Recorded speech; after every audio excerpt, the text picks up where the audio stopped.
welcome to Game and Read. My name is Peter. And I'm Erin. And we are here to conclude the final chapter of our Twins from Hell pairing, the pairing discussion. It is finally here. We've made it through the intro. We've made it through the discussion. Finally, we have to decide if Alan Moore fits into the Ubisoft Assassin's Creed universe, and to what extent. Correct. We say this at the beginning of every podcast, but our pairing is From Hell by Alan Moore and Eddie Campbell, and Assassin's Creed Syndicate, and the Jack the Ripper DLC from Ubisoft. Ubisoft or Ubisoft? A little Ubisoft. Ubisoft.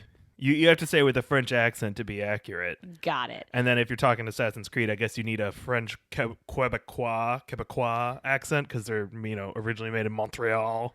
Okay, we're going to stick with the good old American Ubisoft. Ubisoft. So in this episode, we are going to just jump right in and talk about our game and our book together, themes, commonalities, differences, all that jazz. If you somehow have missed the intro and or discussion episodes, we recommend that you go back and you listen to those, because while you'll pick up on some context while we're talking, we're assuming you sort of know what's going on. So do that if you need to do that.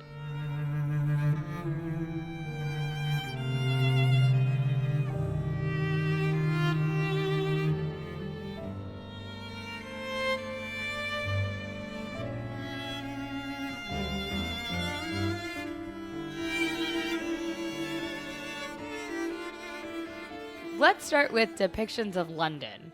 London plays super prominently in this story. Yeah. So let's talk about London. Which London would you rather hang out in?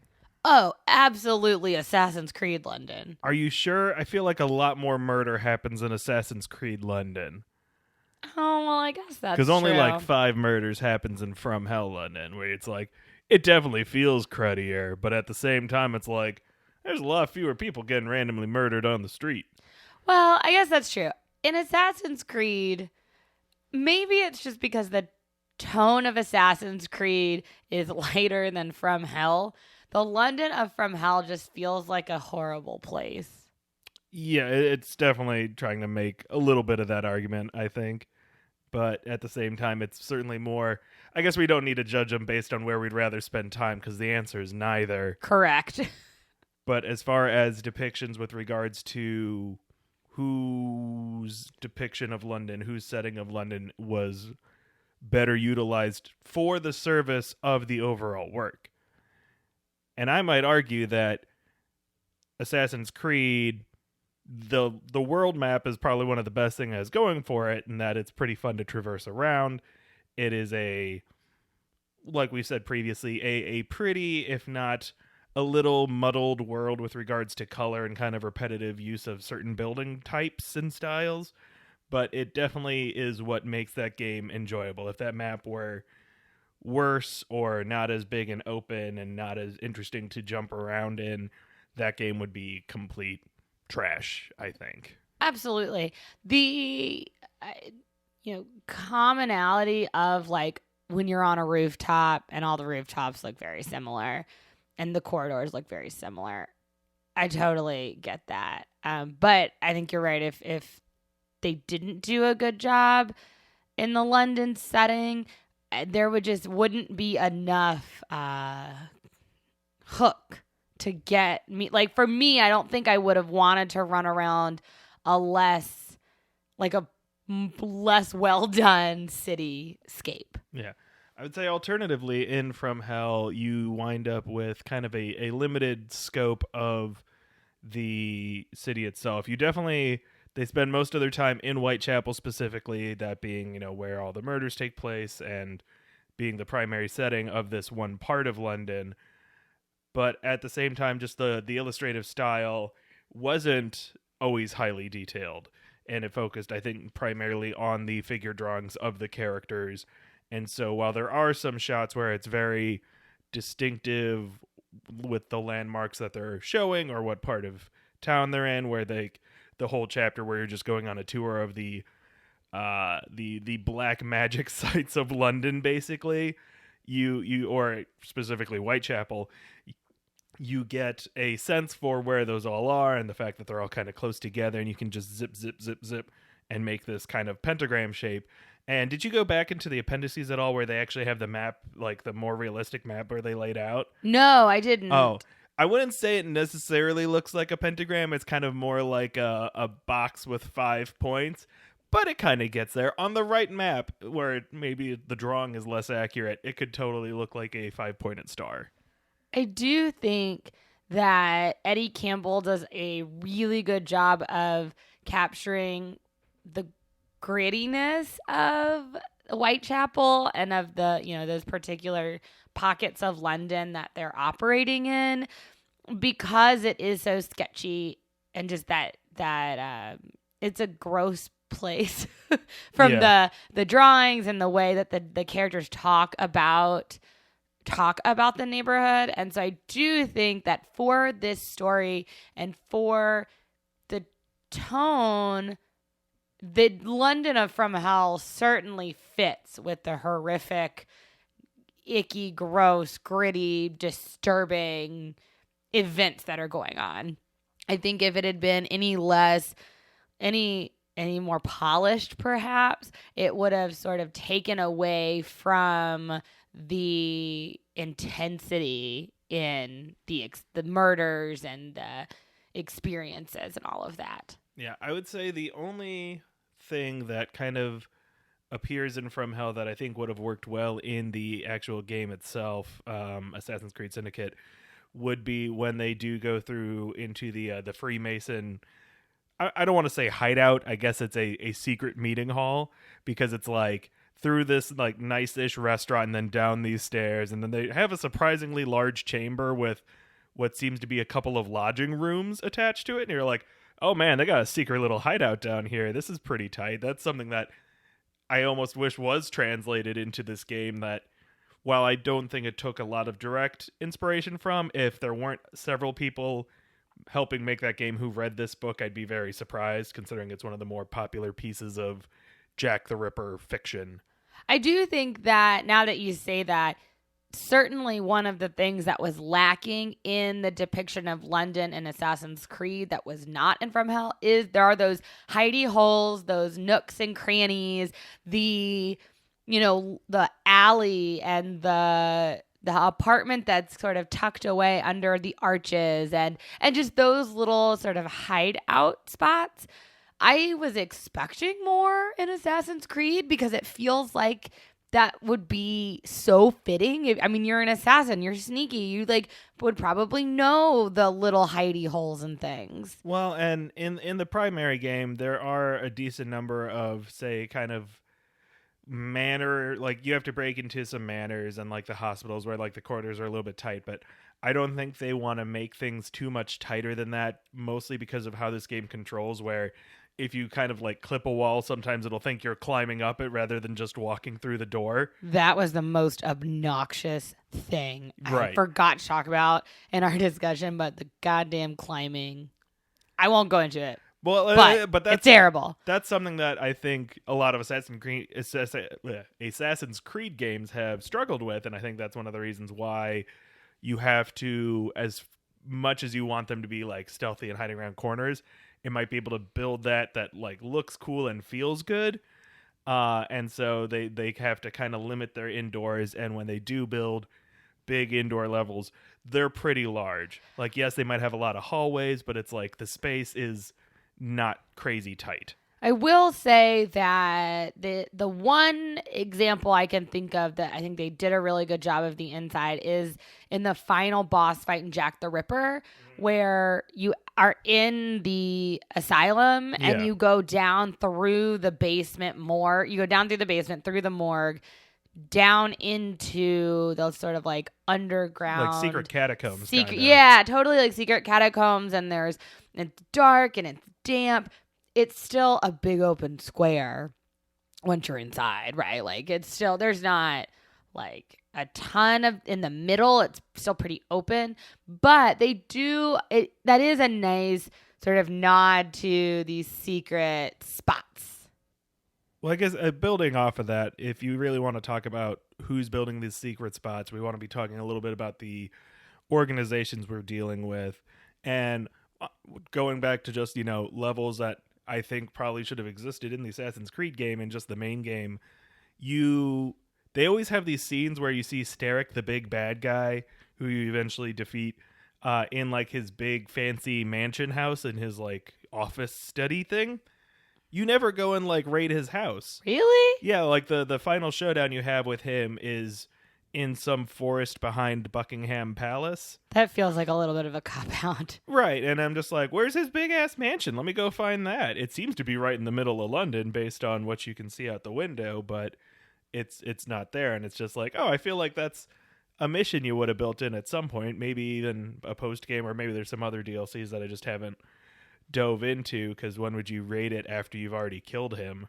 Right. I don't know. I will say in the Jack the Ripper DLC, at one point you are going to this lady's house. She's basically one of the like high level madams. High level? Yeah, you go through that. It's one of the assassination missions where you go through the large brothel mansion. Yeah, and that is a nice sort of you're infiltrating the hideout of that. She's part of this sort of secret group. They're not like totally secret in the way that the Freemasons and From Hell are like pretty much totally secret, but she's still part of this sort of criminal syndicate. Exactly. And so that is a nice sort of, you're on their territory. There's that one, and there's one other one that you're like gathering information about what happened. And those are nice nods to, like, they give you more info about that secret organization, that syndicate, that you wouldn't necessarily get just through the cutscenes. You actually get to play it, and you get to sort of see the life that these people are living and get the insider view. And, if you look at From Hell, you get a lot of scenes in and with the Freemasons. Right. I mean, that's such a key goal, right, as a Freemason, and that's really where his insanity spun off of. And so you see at the different levels sort of the insider's look at what's going on their home turf, which gives that nice perspective. Right, and I think the organizations in these two works, the big difference being in From Hell, there's only really one evil organization. I guess it's kind of 1.5 if you count like royalty as kind of its own standalone thing, and the Masons kind of as a semi-subservient appendage of the royalty. Whereas in Assassin's Creed, not so much in the Jack the Ripper DLC, you have the Templar assassins split. And this is one point in which I will add some more criticism to Assassin's Creed Syndicate, in that the way they choose to break down who's assassins, who's not assassins, and who's Templars is always a little arbitrary. Well, and honestly, I think they should just go ahead and say like a lot more historical people are Templars. I don't know if they like tread lightly because, I don't know, descendants of those people are just people getting pissed like, George Washington wasn't a Templar, how dare you say that? It's like, whatever, let's make everybody evil.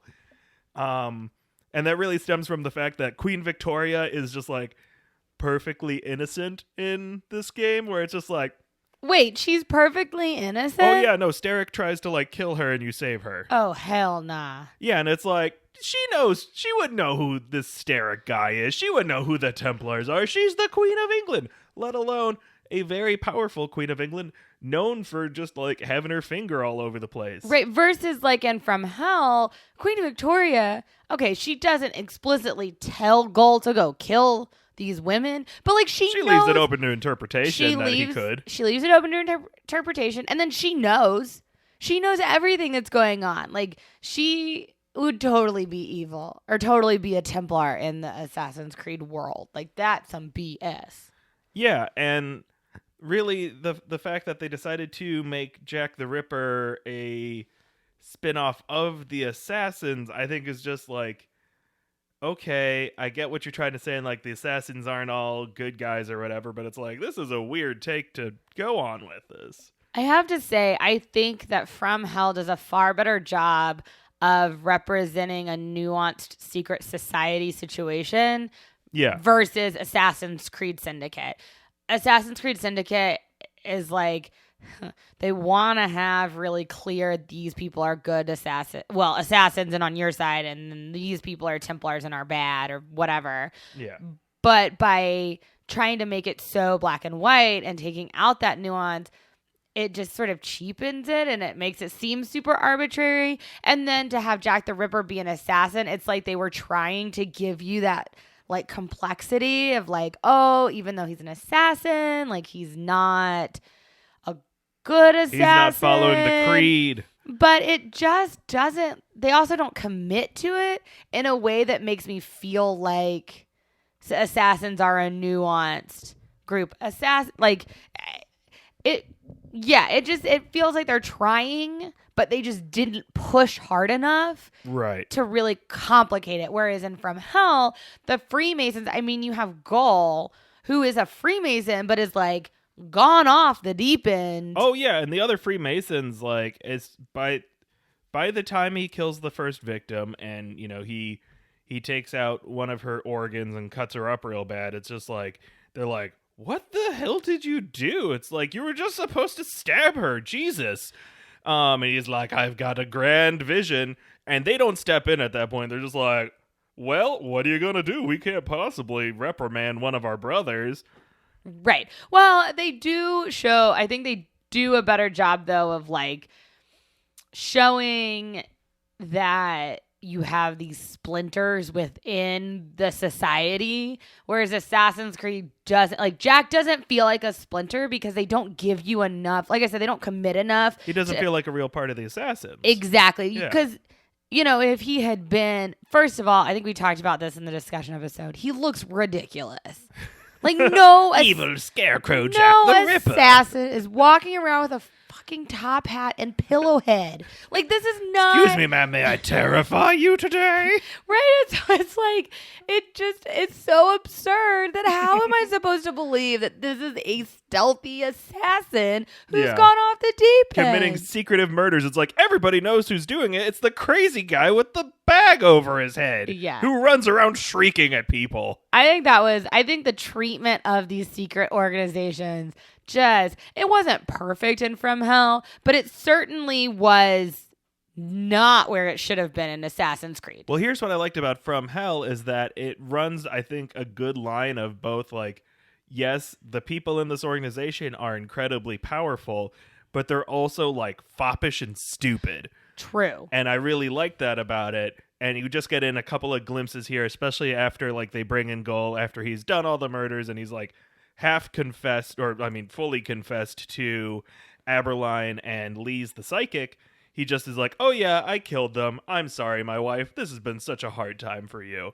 And then they like bring him in. They're like, what are we going to do with this guy? They're like, I don't know. We'll move him away. Whatever. We'll commit him. Right. But they aren't like gruesome enough to like just like kill him themselves. They're all like, you know, little fancy boys who just happen to run everything. So they're very evil, but at the same time, not individually capable of doing. Not all of them can do the crazy crap that Gull did.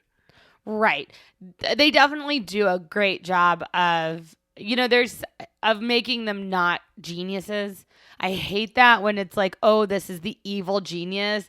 And so it makes it not very believable when you catch them, which I feel a little bit like that with Jack the Ripper. Not in Assassin's Creed, not that he was a genius, but this like... Well, you can't catch him until the very end because right. That's how the game works. You have it like he's set up as this very powerful, very manipulative, very charismatic, very terrifying. He has these fear tools. You can't actually get him. But then at the end, you sneak up on him and murder him. And so it does... It you know, there's no Achilles heel until there needs to be an Achilles heel. Whereas in From Hell, Gull is sort of... he's all Achilles heel, right? Like he does his job, but then when he's caught, he's like, I did this thing. And the Freemasons are like, yeah, he did this thing. Well, what do we do? Like, they're not these like, oh, I have a plan and it's, you know, only one person can take me down. Right. Well, and one of the interesting things about Gull is that he is so far from being a superhuman. It's like he's a talented surgeon, but he's a 70-year-old stocky man, and he just is like, yeah, all I need to do to create, crazy murders is one guy to drive me around in a carriage and, give out some hats so I can identify my victims. It's like, yeah, no, murderers don't need to be like maniacal and the best of the best or whatever. They just have to be determined to do that and to create that sort of like mystery and fear. Whereas I think they were really trying to build some sort of more super villainous, like, oh, he's like, I guess they don't call him the best assassin or whatever, but he's certainly a very capable one, rather than just one who found a particular way to enact his plan. I think this reveals one of the I don't want to call it a flaw. The difference between these two medias is that Assassin's Creed is definitely going for that big comic superhero, supervillain, not quite Marvel level. I have to stop you, Jack. But like the world apocalyptic situation, even though it's just London, like it's still right. this, they build it up very like he's taking over London. He's got control of the gangs. He's controlling everything. He's not just murdering 5 people. Right. He's just, and we'll get to that, but he's just like taking over. And I get that makes for a more interesting, the kind of game Assassin's Creed is, where you are running around, you are doing these missions. You need it to be kind of big and looming and dooming. Whereas From Hell, because the entertainment stakes are different, you can have a much more nuanced, sort of realistic killer murder situation. You don't need to build up the drama in the same way. Right. And maybe you don't need to do that for the video game, but Assassin's Creed certainly did build that drama in a much more fantastic way than From Hell did. Right. Well, and trying to translate Jack the Ripper into an Assassin's Creed scenario, I don't think you can turn Jack the Ripper into this big, solely maniacal, gonna run the big organization kind of thing. And that's not really what Gull was. He was part of a organization, but his individual plan was solely him. He was like, oh, I have to do it this way because I think I saw the true God and this is my grand act of whatever. And I think it would have just been better if they bring you back 20 years later. You're controlling Evie, and you are there to maybe investigate these murders. So maybe but the thing is, they happen in such a short amount of time, is that working out the calendar stuff wouldn't quite work. But okay, if we're going to fudge that a little, maybe 2 of them have happened. And so you got to either prevent or capture or find ways to investigate. Or maybe the 5 have happened and more are going to happen, but you stop them. Right. But then also, just to give you more content on the side, they just are like, oh, and there's some rival gangs coming around. Maybe they're vaguely related to Jack the Ripper, but he shouldn't be the boss of a gang. That's not what a crazy person who likes ripping people up does. Those are 2 different skill sets. Well, to pivot to Jack the Ripper as a character in both of these, it is clear from the very beginning that the motivations and the end goal are so vastly different in Assassin's Creed versus From Hell. Like you just said, Gull's goal is just him. It's singular. It is, in service to this larger power dynamic, but he's enacting it himself, and he's not. He knows that he's not gonna get the rest of his Masonic brothers to come along with him. I think he has that. He's doing this. He's compelled to do this ritual, but he's not trying to make a power grab. Right, but that's really not what he's going for. He's like, he's looking for a grand individual act, and this is what he sees it as.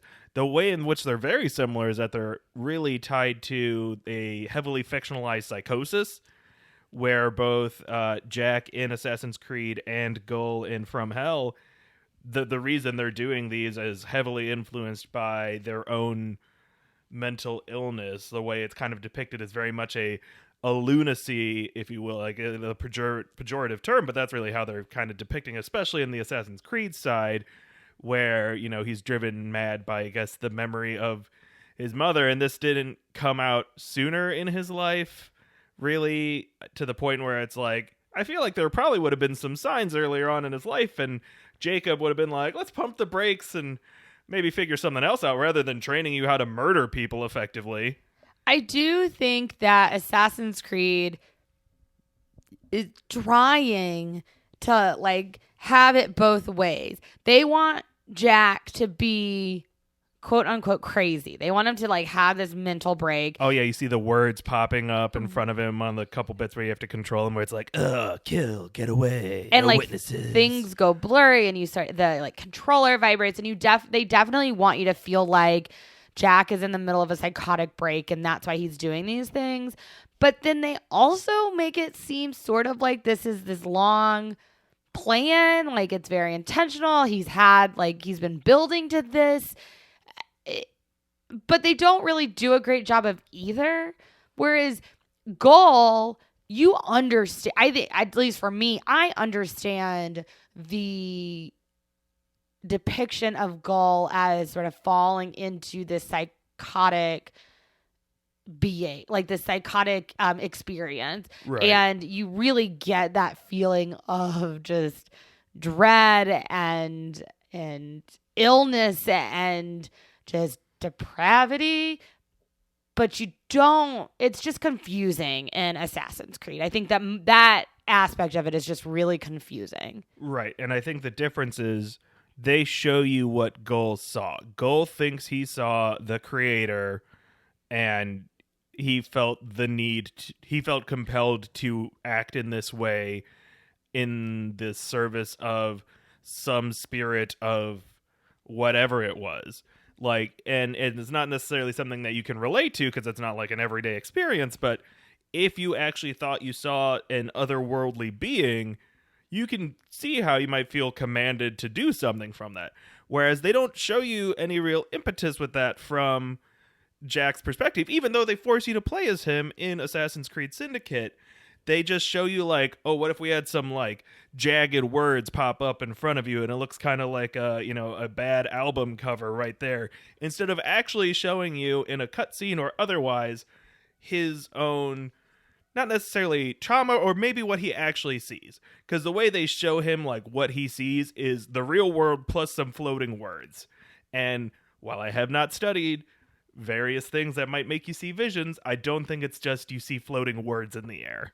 Well, generally, I think that Jack the Ripper Assassin's Creed situation would have been much more interesting if it opens on, maybe it opens on Jack's mother dying, but you don't know she's Jack's mother, and or what year it is, what year it is. But if like it opens in that, and then you, when it is revealed late in that DLC that is sort of the impetus, it would like just tie things together, I think, really well. I also think it could have been interesting to have, you know, you see Jack, but you don't know it's Jack because you actually see his face, and then at the very end, Evie takes off the freaking pillowcase and it's the same man, and you're like, and that little boy would grow up to be Jack the Ripper. But really, that would have been a much more interesting way to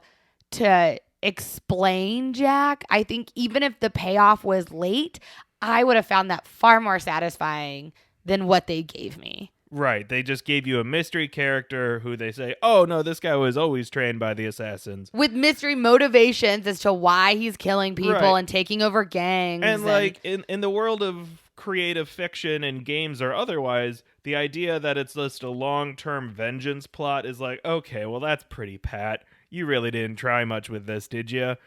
Like, it would have been better had it been really weird and zany. Like, they could have just made it way, like, quote-unquote dumber, like sillier, and it would have been more entertaining rather than, oh, he blames Jacob that his mom died in an asylum, and it's like, well, Jacob didn't put her in the asylum. He's just mad that Jacob didn't go in and free her. That's a little Totally. And going to the back to the From Hell and the theory it's based off of, that whole pentagram occult situation. Why wouldn't, like, I get Assassin's Creed isn't magical. There definitely could be people. There basically is magic Right. if they wanted to. But also, or somebody like, trying to do magic. the idea of Assassin's Creed that you get in this technology, you could live your ancestors' experiences. Right. That totally lends itself to something like basically trying to hack the system. I don't know. Like, there could have gone so many different ways that could have incorporated that element of that conspiracy theory for Jack the Ripper that would have, again, made it far more interesting. I think much more engaging and felt like there was more purpose. I think that is really what I was missing, is that Jack the Ripper and Assassin's Creed Syndicate doesn't really have purpose. But Aaron, what if all the sex workers who got killed were secretly assassins? That is what happened. Okay. Let's move on from that.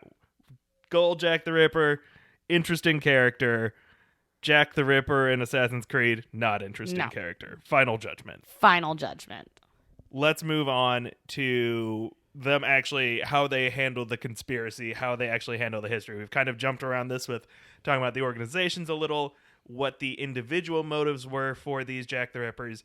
How do we feel both of these really take on the idea of a conspiracy and the history of Jack the Ripper, just based on the bit we know, which is not extensive. This is not a subject you or I have really studied previously before, jumping in with this pairing. I think Assassin's Creed assumes you have a working knowledge of the Jack the Ripper murders. I think that From Hell doesn't require you to know anything about Whitechapel in 1888. And Assassin's Creed wants you, I don't think they give you enough up front. You have to know who Jack the Ripper is. You have to know that he killed sex workers. You have to know that it happened in a very short span of time. And you have to know it happened in Whitechapel. I think you have to know those things. Yeah. Going into the Assassin's Creed. Well, you didn't read all the compendiums in the pause menu, which is the best way to, enjoy a story in a video game, is to read 4 paragraphs of text in a pause menu. Right. We had this critique of the Sexy Brutale where they leave too much good info in the optional menu reading stuff. And I think Assassin's Creed Syndicate has the same problem with the Jack the Ripper DLC, and that it's something to pad out the wiki. Exactly. And From Hell does such an amazing job of feeding you. And yes, it's based on a specific conspiracy, but they feed you the information in a way that, like, you could go into it and not know, I think, anything about the Whitechapel murders, and it would still be a satisfying story. Right. And then at the end, like, they go back and they have, in our copy, it was 80 pages of appendices. It was going a huge chunk. Page by page, section by section, like, oh, we're referencing this right here. To the point where it's like, man, I wish I had just gone through and, like, read all that, because I feel like I'd know a lot more about Jack the Ripper, but I was just feeling kind of grossed out about Jack the Ripper and was like, I'm going to pause on this. But if you actually want to be like, okay, Alan Moore, show your homework, he does. And that's, I think, really interesting, because it's there's so much in the book already, and then he adds those footnotes over there that honestly makes it feel creative. It's still very much a creative work and a fictional work, but at least academically researched to the point where you're like, oh, this is a well-informed fictional work. One of my sticking points we've already touched on, but for Assassin's Creed, the reason Jack is killing sex workers is because they're also assassins. Yeah. Which, what other import could they be? They have to be assassins in that world. Right. And so this is the problem, is that, you don't know they're assassins until, like, a good 2/3 into the DLC when you find the rings. And then it's like, oh, and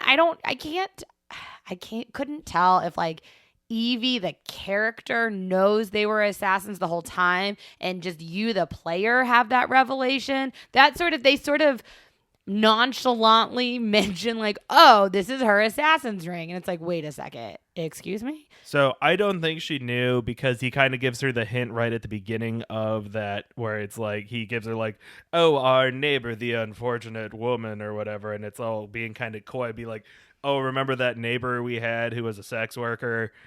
They're like, look for them. Because in the main game, honestly, I don't think there were sex workers anywhere, even in like, at least in any noticeable sense. You don't do anything with brothels. I don't even think they're out on the street being like, hello, or anything like that. So I think Jacob's apparently large outreach to the sex working population of London happened after his sister moved out of the city. I do think the only reason I'm not dinging Assassin's Creed on the sex worker role more is because you play as Evie, who is a woman. I feel like I still have a lot of qualms with it that we don't need to get into because it's not super relevant. But if you've been playing as Jake, like Evie can befriend sex workers and she like they'll help you out by distracting men so that they won't see you. And that would be so much weirder and so much ickier if you were playing as Jacob. So I will say he was definitely doing that tactic though before he gets all like Jack the Ripper kidnapped. Which like I don't want to think about that. But as you play, I didn't have to think about it. I didn't have to play that part. I didn't have to play that. But I do think this whole the sex workers were killed and they were important because they were assassins. It's just, it kind of feels like Assassin's Creed is saying, oh, the important part of them is that they're assassins and they just happen to be these like, right. It's not that they're just murder victims. They have to be right. assassin murder victims. Exactly. Whereas I think From Hell, when they depict the killings of the sex workers and when they just depict the conversations that the women have with each other, you really get I think a fuller sense of like these women are people and they're victims and some of them have families there. They certainly all have friends and you just feel, I don't know, I felt like From Hell did a much better job of respect when it comes to the murder victims themselves and the way that those are talked about and depicted. Not that the male characters in the book have respect for them, but that like Alan Moore and Eddie Campbell have respect and have set up this story so that you are not, you are supposed to empathize with these women. Like you're not supposed to think that they are trash or think that like, they are only important, you know, they're human beings. And I think it's much better in From Hell than it is in Assassin's Creed. Assassin's Creed is definitely like a, without being overtly sexual, a very stereotypical, like, what do you think of when you think of a sex worker in Victorian times? Right. They gotta be wearing a corset. They've got corsets. They're in brothels. They're entertaining men. They are useful because they'll go distract men for you. Yeah. They talk like this and oh gosh and like that kind of stuff. And they're not very powerful, I guess. And to me, the women in From Hell are powerful women in the sense that they're not just. I mean, until the end, when 3 of the 4 women are murdered, they're not just like, oh, I'm hopeless, I'm helpless. Right. Well, I think they're not hopeless and helpless because they are specifically just women, and it's because they are also of a horribly marginalized class system, which is, you know, I think we talk about this in the other one, is not helped by the fact that they are women and they are, you know, taken advantage of and harmed by men of their socioeconomic stature as well. And I think Alan Moore and Eddie Campbell just have a lot more respect for them because I think they respected them more as humans, where they didn't need to necessarily add deeper meaning to them, where it's like, these were 4 run-of-the-mill lower class women in London who happened to all be sex workers, because that was how they got by. That's how they made their money. It didn't really seem like any of their first choice, but it was something they had kind of chosen to do. And some of them, they do other jobs too. It wasn't just like, oh, they are a sex worker through and through. This is the only thing they could possibly ever do. They were like, no, this is one of the more reliable ways to make a few bucks while just kind of walking around town. I can pick up a guy, get a few shillings, whatever the amount of money would be appropriate for that time. But then we also see them like, oh, let's go pick some hops, because there might be some good money up on the farm. You see them talk about other things. They aren't just one note like, and I think that's really good, because I think that is something people often conflate with like, oh, if that's your job, that's the only thing you do. That's all you do, which is not true today. It's not true then. Definitely not true then, when in the world where everything's on a cash basis. If you did some labor, you're getting your wages that day, because you don't know if they're good for it in the future. And so you would pick up different kinds of work, I think, with whatever you could. If you really needed, some shillings to afford your rent for the night, that's what you're going to do. Yeah, I think, and maybe that's what I mean by powerful, is that they're much more fully rounded as characters. And good characters. Yeah. They are not powerful people. They are powerful characters. Exactly. And I guess, thank you. That is what I'm trying to say, because in Assassin's Creed, they are not powerful characters. You have Nellie, who is sort of your main contact, but even she doesn't really, all you know about her is that she's a sex worker, and she's sort of a leader among these women, but she's like, that's all you know. Right. And so she's just doesn't have that complexity as a character, as, honestly, Evie doesn't have that much of a complex character, at least from the DLC. I don't know how it is in the main game, but I don't know. I felt like, yay, I can play as her. Like, yeah, she's an assassin, and like she's going and doing these things, and that's great. Right. But she's not a real well-rounded character. I would say in the main game, she is not 100% the best video game character. She has you have a more distinct view of what she likes and dislikes and how she sees the world in the main game.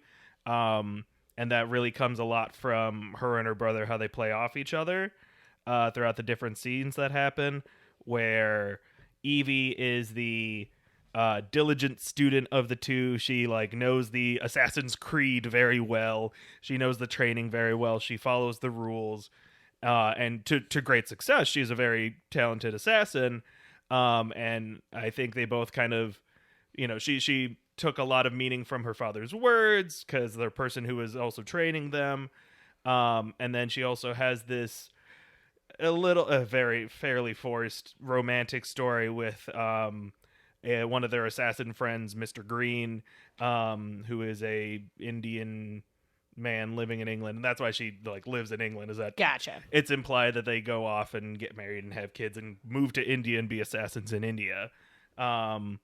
But it's so there's enough stuff about her where you're like, okay, I kind of get a feel for her, but it's not the greatest narrative of a character in a game like that. But she and Jacob at least play off each other more in their interactions with each other. And then when you have a DLC where they don't have interactions with each other, I think they both suffer, because she doesn't have anyone to kind of bounce off. Like, all of her friends aren't there. Her husband's in India, who's somebody she had a lot of conversations with in the main game. Jacob's locked down in a catacomb. So it's like, who can she actually talk to in the game? It's like Aberline, and there's not a lot of people to talk to. And so I think that's probably why you didn't actually get a good picture of Evie as a person. Circling back just to this idea of how these things treated the conspiracy of Jack the Ripper, like I said, I didn't know. We've said we don't know a lot about Jack the Ripper. I feel like I know a lot more now. But we don't. Alan Moore and Eddie Campbell, From Hell is a fictionalization of one conspiracy. So I want to recognize that this is one conspiracy theory. There are lots of conspiracy theories about Jack the Ripper, but I think Assassin's Creed by removing any sort of conspiracy element, really did a disservice to the DLC. We've already talked about, this sort of lack of motivation, or like why Jack is killing people, what the end goal is. And I feel like there's almost no conspiracy in the DLC other than this guy is killing women, and it turns out he's this assassin who is splintered off of the main thing. I just think that it is a much weaker, and if they're going with the kind of thing that like, oh, the real Jack the Ripper was just a crazy guy who, had a vendetta because his mother was committed, and whatever. It's just not a very interesting conspiracy. Right. Well, and honestly, the fact that they undercut their own conspiracy by having you murder multiple dozen other people as Jack the Ripper, it's like, no, one of the big things about the whole conspiracy is like, why was it only 5? Why did it stop? The guy probably didn't get caught.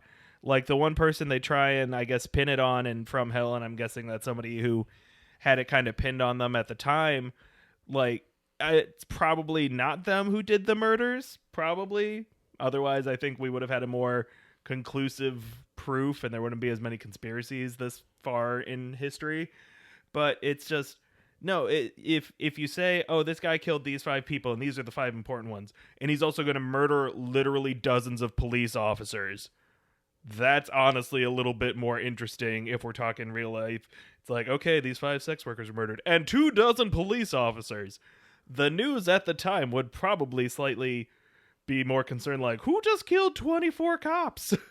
Yeah, I think I do think it, by having you play as Jack the Ripper, and you have to kill people. Like, when you're playing as Jack the Ripper, there's no just like taking them down. I'm still just so annoyed they make you play as Jack the Ripper, where it's just like, ugh. Yeah, no, it's not a strong part of the game, and it really just it dilutes whatever they were going for, right? Yeah. I think that it just dilutes it, and so you're losing what little they give you. It just... Whatever gravitas there was, it's just gone. And it's just there's just not nearly as much there. Even down to the one character who exists in both of these pieces, Inspector Aberline. He is not the most fleshed out character in From Hell, but you get a good sense of something about him when you really kind of dive in with that, like, why is he pretending to be another guy? What is this weird relationship he is building with Emma/Mary, whether or not it's actually her? You can, listen to me make a fool of myself in the last episode. But he at least comes off as a more realistic, a bit more realistically downtrodden with the job kind of person. And you can see where, due to his actual historical sudden retirement, while investigating a male homosexual brothel, you can kind of see a better story about why that actually happened in From Hell. Whereas in Assassin's Creed Syndicate, so he appeared both in the primary game, which is 20 years before, so he's just like a young beat cop trying to make his way. Not even a constable. He's like the goof 'em up character. Really? Yeah. So he kind of finds out who you are, and his whole shtick is that he likes dressing up in disguises, and Jacob always spots him right away because he's not very good at it. That's the weirdest angle. Yeah, no, he's like comedic relief in it, where it's like, so he gives you missions where he'll be like, oh, I need you to go take in this gang guy and bring him into the cops for the bounty, but I want you to take him alive. So all the missions you do with him, you get bonus points if you bring him in alive. They still let you just murder him if you want, which is a little silly because he wouldn't have been happy with that. But yeah, no, the main thing he does is like he dresses up and he's just kind of bad at being a cop. And then they move him into this DLC here, and it's like, yeah, he's more of a head inspector type, and he's more like a my ass is on the line kind of guy. I can't keep the press away from this, Evie. You got to figure it out or I'm blaming the assassins. Well, and not just I'm blaming the assassins, but I'm not going... He doesn't say that, but he does basically say, I'm not going to stop the press from pinning it on you. Not Evie, the but secret society. the secret society, and eventually Jacob. Eventually Jacob becomes like the potential fall guy for these murders. But Inspector Aberline in the DLC is really sort of a nothing character. No, Like, he's in a couple scenes because it's like, hey, remember this guy? This is what he's known for. And the missions you do for him are like breaking up fight clubs and bringing men who aren't actually Jack the Ripper to protection in the police agency or whatever. But what I think is weirdest about the Assassin's Creed Aberline is that he's not entirely friendly to you. I mean, he's not like antagonistic, but he's not like chum. He's basically like, the assassins are gonna take the fall, but he's also not out to get you, right? Like it's not like he's trying to capture you or trying to stop you. He like wants you to investigate, but also isn't gonna save you if something goes awry, which I found to just be a weak-willed character. I think it needed to be, you're investigating, I'm on your side, and I'm going to help you however I can to the fullest extent, which means I'm not going to sick my police guys on you. I'm going to avoid the assassin name coming up at all. Like, I'm going to do what I can to help you do this. So you need to be that completely. Or, no, stop, you can't do this. We're actively looking for you. We're actively looking for Jacob. We're pinning it on the assassins. And it's not either. It's sort of this weird amalgamation of like, well, sometimes he's on your side, but sometimes he's like, you're on your own. And then at the end of the DLC, he's just like, you killed him. I'll keep the press away and you can go out the back door is basically how it ends. Yeah, no, it's really pretty lame. I feel like they really wanted to set him up as more of an antagonist, but then had to backpedal for two reasons. One being that he was always on their side and, 20 years prior. And two, they were probably like, well, we can't actually make the cops be against you because we don't, like, they actively are kind of like, don't kill cops. It's not a good, like, you can in the game, but they kind of like touch you for it. It's a weird line Assassin's Creed likes to walk with regards to police officers where they're like, they don't let you kill civilians. It's 100% impossible to like kill civilians. They just are non-targetable. You can just bump into them. Yes, but you can 100% like kill like royal guards and police officers and whatever else. They're marked a different color than actual enemies. They show up as blue, but it's also like, well, you can kill a few, but don't kill too many. Don't kill too many. It's kind of a very strange relationship I think Assassin's Creed has with historic police. I do think From Hell does a much better job of, and it's unsurprising at this point, but of making Aberline a fuller character. And again, this is where the difference in media really shows, and that the video game, you don't really have as much opportunity for character development and that depth, especially in like the DLC where it is short. But From Hell does a far better job of making you feel like Aberline is downtrodden and he's just tired, and he'd gotten out of Whitechapel and now he's back, and then he discovers who the murderer is, and then he realizes there's this conspiracy to keep the murderer from being tried, and it's just like you can totally see why he would just be like, I give up, like I am done, and you just sense that through the dialogue, through the illustrations. He's a much more pivotal character in a lot of ways. Right, and they really kind of set him up as almost like being the policeman middle manager, where it's like he worked his way up. He used to be like, a beat cop in Whitechapel, and he made it out. He got to be an inspector. He has a respectable position with a good salary and everything. And he's in technically the upper echelon. He is an inspector of Scotland Yard. That's a big deal. But then it's also just like he's not a Mason, he's not connected. He just is like so impotent in what he's actually able to do, where, you know, they just are like, oh, hey, there's some murders in Whitechapel. Go check that out. He's like, oh my God, are you fucking kidding me? I have to? Really? I can't say no. You can't have me investigate anything else. And then after that, they put him on a case where he has to bust one of the princes for having a homosexual affair with a sex worker. And it's just like, wow, he's just getting all the crappiest, most well-connected cases. Yeah, it definitely gives you that just. I felt weary for Aberline by the end. I was like, oh man, really again? Like, yep. They do a really good job of having that feeling come out, especially by the end, where it's just been like so many things, one after another after another. Right. And so it's like, yeah, he cracks the case, but he's just like, I mean, I don't want to, like, he knows he's going to get, straight up murdered if he tells anybody about this. So he's like, I guess I'm out of here. What good is it getting myself killed? I'm not going to actually get it out to anybody.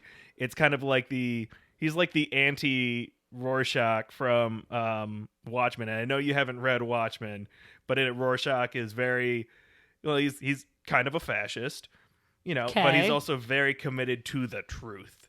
He's like a pure, like, yeah, I'm not even sure, but he is very held to his ideals. And in the end, he like gives the whole conspiracy of what happened in his journal to this weird fringe newspaper. He gets the story out there, even though he's, dies at the end. And this is just the opposite of that, where he's like, well, I got my principles, but it's not going to do any good if I'm murdered, so I'm a peace out. And he lives a long life after that, because we see him in what, the 1920s? Yep. Yeah, so like another like 30, 40 years in the future, he's still kicking, and just like, I've been retired for 40 years because they just give me money every month because I didn't say anything. Yeah, he's totally taken care of. And it's like, honestly, that probably was the best option for him. Yeah, what are you going to do? Literally the queen would have you killed if you said anything. Not a lot you can do in the late 19th century. I'd probably take the deal. I would take the money and run. Yeah, I'd just be like, well, maybe I'll move to like a different country where I'm not as cool. I guess you need to still collect your pension somehow. So I guess you can't just move to another country. But like, I'll move to Scotland. I'll move to the beach. I guess there's no beaches and. Well, no, he does move to the beach. He literally does move to. That's the beach. why. But was it a beach? The beaches aren't warm in Europe, are they? I mean, in the summertime. It's in the summertime and like. Depends on what part of Europe you're at. I don't know enough about Europe. England is not known for necessarily. It's not like a Florida beach culture. There are still beaches. You can still go swimming in England. I would move to the beach. It's just nicer if you go to Spain. Ugh. Is there anything else to really compare between these two? It's just like night and day with regards to final quality. And once again, I think our general argument is that Assassin's Creed Syndicate is a pretty fun game to play. You'll have a good time with it.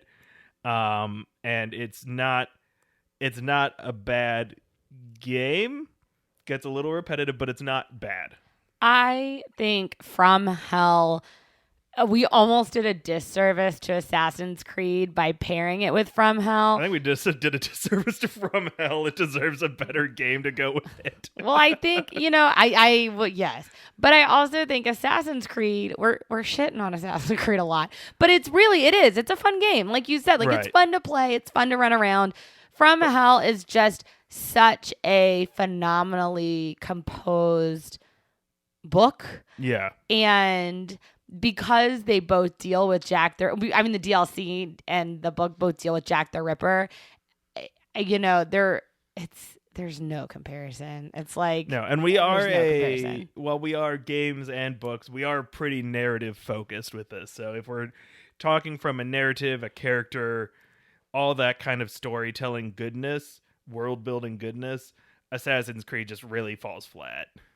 Yeah, and it's not. They're different things. They serve different purposes, and they have different entertainment stakes. You need a lot less detail to have fun in Assassin's Creed, which is not a bad thing. I don't want it to seem like not a bad video game. No, but you also need a lot more of that depth and development in something like From Hell, right. which is which is dealing with such a gruesome, disturbing story that you need to be able to know the characters. You need to feel the feelings like that. I think that that's just so important for that story. Yeah, and I think really it just kind of comes down to a challenge of like, and I know we did this in our previous pairings as well, just like, you can do better on this. It's just like, especially an Assassin's Creed type game where it has to go through so many layers and there's so many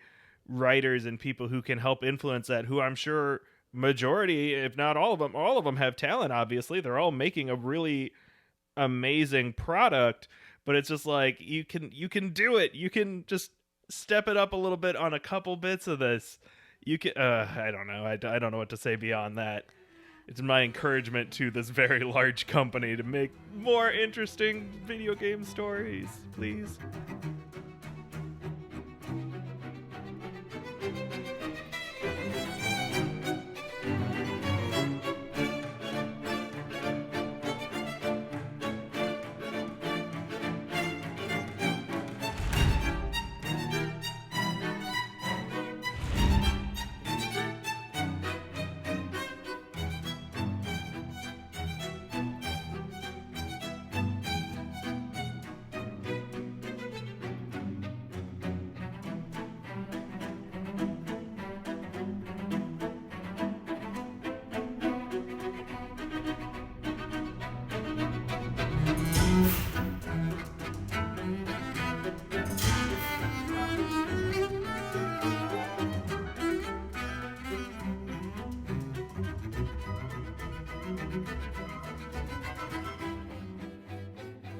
That wraps up our Twins from Hell pairing. It's over. It can go to hell.